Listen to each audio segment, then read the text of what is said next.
आपनकु बहुत बहुत स्वागत। आज आम प्रस्तुत करवा खट्टा मीठा बोईतालु बा पेठा तरकारी। आशा करुच्ची आपनकु मोर रेसिपीटी निश्चय भल लागिवो। जदि भल लागे तेबे प्लीज लाइक शेयर आउ सब्सक्राइब करनेबे। एबे चालंतु प्रस्तुत करवा।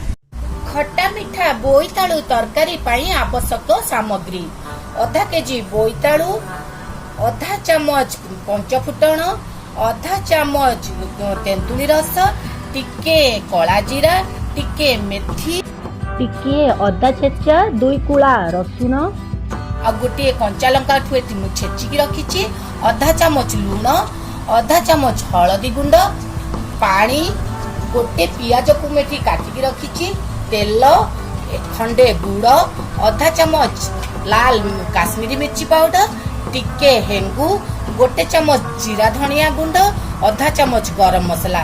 एहाकु नेकी हमें प्रस्तुत करिबा आज खट्टा मीठा बोईतालु तरकारी।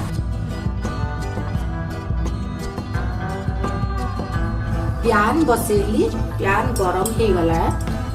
एबे हमें सेतिरे 2 चामच रु 3 चामच तेल पकेइबा।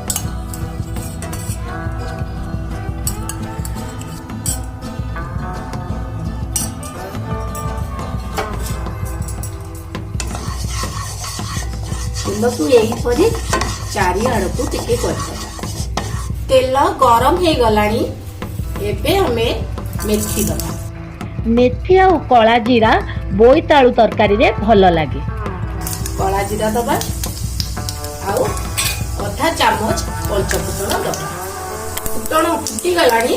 एबे हमें हेंगू दे। टिके हेंगू देले ओ पियाज को दबा।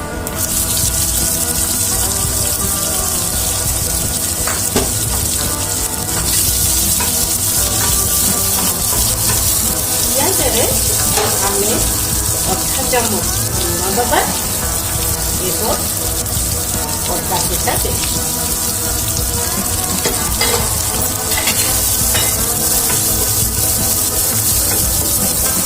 पियाज गोल्डन ब्राउन कलर हो गलानी।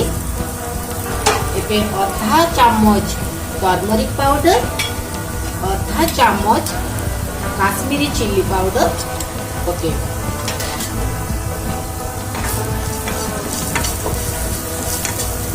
एवं भल भाव टिके मिसई दबा। एबे पेठा पकई दबा।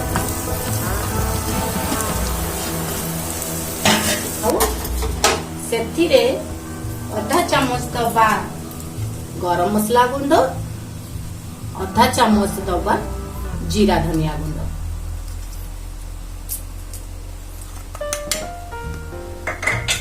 एबे गोटे कप पानी देकी बोईतालु को मिसई दबा एवं 5 मिनिट कवर बंद करके सिझिबा को दबा। 5 मिनिट परे ढांकुनी खोलिकी देखिबा। ढांकुनी खोलिकी देखिबा। देखंतु केते सुंदर हमर बोईतालु सिझि जाईची। पूरा बढ़िया के सिझि जाईची। पानी भी सब सुखी जाईची एवं बोईतालु देखंतु एई केते सुंदर सिझि जाईची। एबे हमें गुड़ दे दबा आउ हाफ चामच तेंतुली गुंड दे। तेंतुली जगह किए किए आमचूर पाउडर दियंती। मु किंतु आज तेंतुली देकी करिछि। तेंतुली देले यार बास्ना टिके बहुत अलग थाए आ बहुत बढ़िया लागे खाइबा को। एई खट्टा मीठा बोईतालु तरकारी एबे देखंतु पूरा प्रस्तुत हो गलानी। गोटे मिनिट आपु टिके घोड़े देकी आमे पूरी सर्व करबा। आमे घोड़नी बाहर कर दबा एवं देखिबा। देखंतु पूरा हमर हे गला खट्टा मीठा बोईतालु तरकारी। एहा को आपण बेसी पूरी संगरे खाइले भल लागे। आपण एहा को पूरी परोटा संगरे खाइ परिबे एवं पूरी परोटा संगरे खाइले बहुत बढ़िया लागे। मु एतिकी पानी देकी एमती सुखी सुखी करिछि कारण एटा बेसी पानी देले भल लागेनी। देखंतु हमर एबे हेई गला पूरा खट्टा मीठा बोईतालु तरकारी। मु सर्विंग प्लेट रे काढी की सर्व करूछि।